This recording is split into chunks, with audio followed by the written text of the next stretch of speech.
এই দুনিয়ার পুরো জীবনটা এটা হচ্ছে লালসাময় একটা জীবন, লোভ, মরিচিকা, মায়াজাল।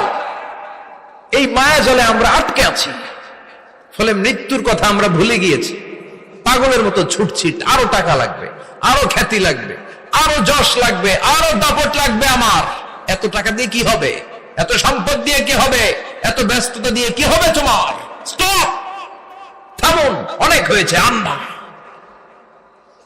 থামুন, take a rest, take a breath and think about death. Think that you have to go back to your Lord.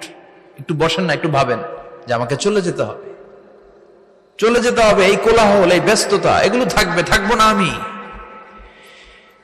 সাইয়েদনা Omar Faruk বলেছেন, মুতু ক্বাবলা আন তামুতু, মরার আগে একবার মরো। হাসিবু ক্বাবলা আন তুহাসাবু আলাইকুম, তোমার হিসাব নেওয়ার আগে তুমি একবার নিজের হিসাবটা করো না। কাগজ বের করে একটু লিখো না কি কি ভালো কাজ করছিলা, যেগুলো দিয়ে নাজাতের ওসিলা হতে পারে। 1 2 3, আর কি কি আকাম কুকাম করছো দেখো না, লিখে দেখো তোমার অবস্থাটা কি। মরার আগে একবার মরো।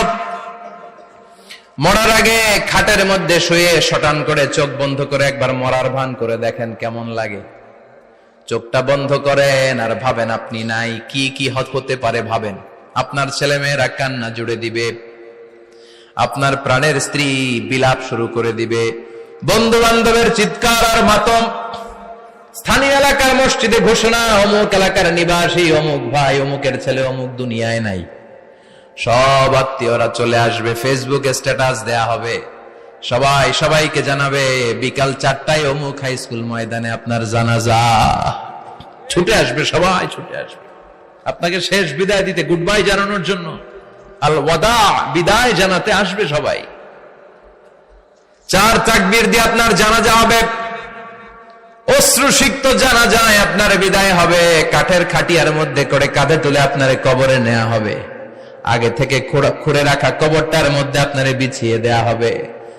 বাঁশের কচি দিয়ে তার উপরে মাটির চাপা দিয়ে সব চলে যাবে। ভাবেন না একবার চোখ বন্ধ করে, this is the circle of life, this is the nature of life. এটা সবার হবে, আমার হবে, আপনার হবে। এত মায়া, এত ভালোবাসা কই যাবে? কেউ থাকবে না, সবাই আপনার অন্ধকার কবরে রেখে দিয়ে চলে আসবে। উপরে বাঁশের কঞ্চি, তার উপরে মাটির চাপা, অন্ধকার আর অন্ধকার। এই অন্ধকার যেন শেষ হতে চায় না, শুধুই অন্ধকার, ঠিক কিনা? এজন্য আমাদের চলে যেতে হবে। দাদা গেল, চাচা গেল, মামা গেল, আমাদেরকেও যেতে হবে, জোরে কোন ঠিক কিনা?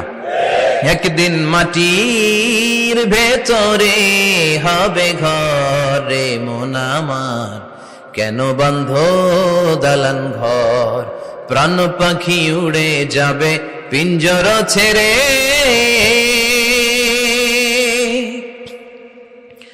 ধরা ধামে সবই রবে, তুমি যাবে চলে।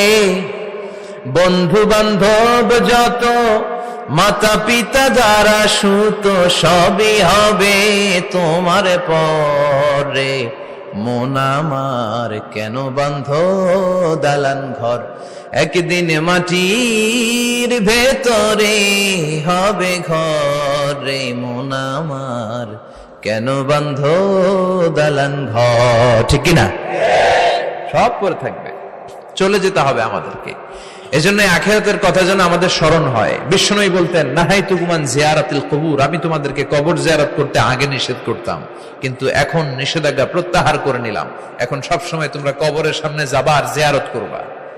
কবরস্থানে জানতো বড়ুয়া কৃষ্ণপুরের এই গ্রামের কবরস্থান আছে কোন দিকে? পূর্ব দিকে আছে, গোখরার জলের ওদিকে। যান আপনারা, একটু যাবেন, একটু গেলে আখিরাতের কথাটা স্মরণ হবে।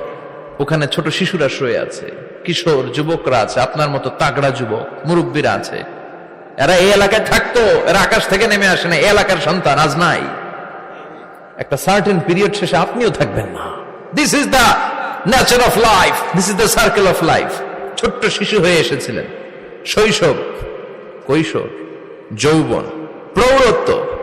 আগে ছিলেন সিঙ্গেল, বিয়ে করে হয়ে গেলেন ডবল।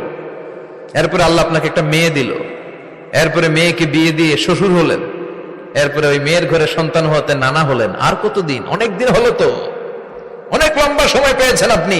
Think about that. এবার যাওয়ার কথা ভাবেন। আখিরাতের সামানের কথা ভাবেন, ফিরে যেতে হবে। কি শক্তিশালী যুবক, বার্ধক্য